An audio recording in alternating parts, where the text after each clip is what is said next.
Sa pagsapit ng FIBA November window, tumingin muna tayo sa near future ng Gilas dahil may 7 bagong bigating players na posibleng maglaro sa Gilas next year. Kalahati dito may NBA G League experience. Matutuwa kayo sa number 6 at 7. Number 1 si Stephen Holt. Very obvious naman to since main player ni Tim Cone sa Ginebra. Two-way guard na maibubuga sa opensa pero mas mahalaga sa depensa. Mas nagagamay na rin ang triangle offense ni Coach Tim. Magiging import stopper to ng Gilas. Upgraded version ni Chris Newsome dahil sa size din ni Holt mga idol.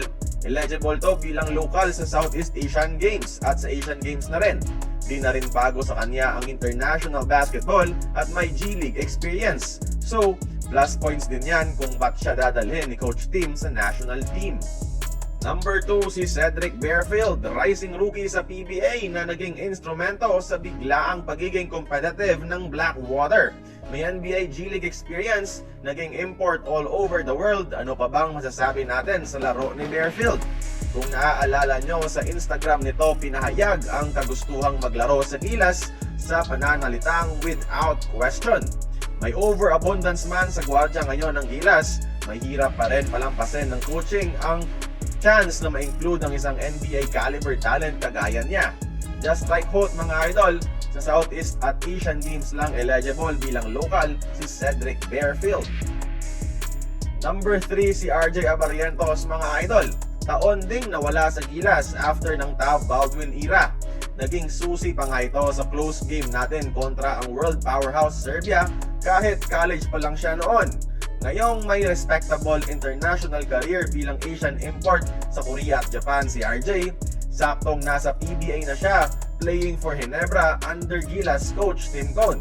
Spark plug off the bench, may mga maiinit na scoring performances sa unang PBA conference, especially ang 31 points sa Game 6 ng PBA Finals. Isa to sa mga malimit na bilang ng mga rookies na pinagkatiwalaan kagad ng isang coach Tim Cone sa rotation. He is going to be the next best point guard in the PBA and it's just right na ibalik na siya sa national team. Pero bago ang number 4, mabilisang update lang bago magpatuloy mga idol. Alam nyo ba, recently naging interesado ako sa trading at na-discover ko itong astig na platform, ang Pocket Broker.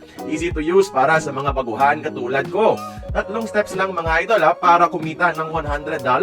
Number 1, download ang app or open ang website at mag-register lang gamit ang email at password.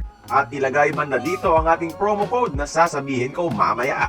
Number 2, open ang first transaction. And number 3, after ng ilang oras, ayan na ang $100 mo. Gamitin ang ating promo code na COURT100 para sa bonuses sa unang deposit. At ito pa, may mabilis akong tip para sa inyo. Bago mag-trade, ginagamit ko ang candlestick chart ng Pocket Broker para makita ang mga trend. Halimbawa, kapag napansin mo na 3 sunod-sunod na green candlesticks, kadalasang senyales ito ng upward trend. Kaya magandang pagkakataon para maglagay ng call option. Kapag oras na para mag-withdraw, secure ang Pocket Broker with plenty of options mula sa bank transfers, e-wallets hanggang cryptocurrency. Sobrang convenient mga idol, walang commission fee, 24/7 ang support at mahigit 130 assets na may 92% yield. Kasama ang currencies, indices, stocks at crypto available anytime. Huwag nang magpatumpik-tumpik pa sa extra income mga idol. Check nyo na ang Pocket Broker, mag-register gamit ang link sa description at gamitin ang ating promo code para sa bonus.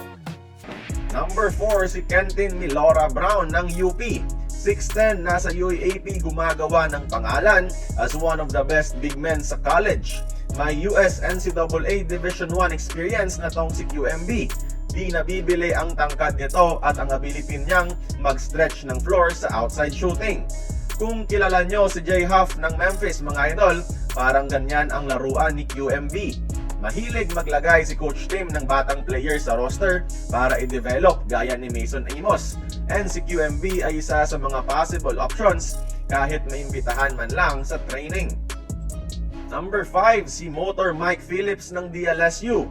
Same reason as QMB at higit sa lahat kailangan na ng Gilas ng pamalit kay Japet Aguilar at si Mike Phillips lang ang may closest comparison sa kanya sa buong bansa. Nakapaglaro na to under Coach Tim sa Gilas at oras nang hasain siyang maging sunod na Japet Aguilar. Number 6, walang iba kundi si Boogie Ellis. Phil-Am rookie, 6'3 guard ng Sacramento Kings sa NBA na naglalaro ngayon sa kanilang G-League team. Nag-express na to ng interes sa ating national team at naparating na ni Coach Jimmy Alapag na coach niya rin sa NBA ngayon kay Coach Tim ang mensahe. Instant offense at grabing shooting ang kaya niyang ibigay sa Gilas. Maganda ang shot creating ability and no question na kaya nitong mag-blend sa triangle offense. NBA player to, tatanggi pa ba ang Gilas? Same eligibility lang din sila ni ng Bearfield at kung tutugma ang schedule ng Gilas at NBA, may chance na makita na nating suot ni Boogie ang ating national team colors. At panghuli, number 7, syempre ang ating naturalized player Benny Boatwright. Na-delay ng injury ang supposed debut niya sa Gilas this year. Pero by next year mga idol, fully healthy na siya at makikita na rin natin ang former NBA G-League forward maglaro para sa ating national team. And that ends the list mga idol. Halos lahat sa nabanggit sa Southeast Asian at Asian Games lang eligible bilang local. Kung gusto ng Gilas depensahan ang Asian Games gold medal natin, kailangan nilang magpadala ng best team possible at heto ang mga nakalista na options. Kaya kayo mga idol, sinong gusto nyong makita sa Gilas? Join the conversation, magkomento lamang sa ibaba.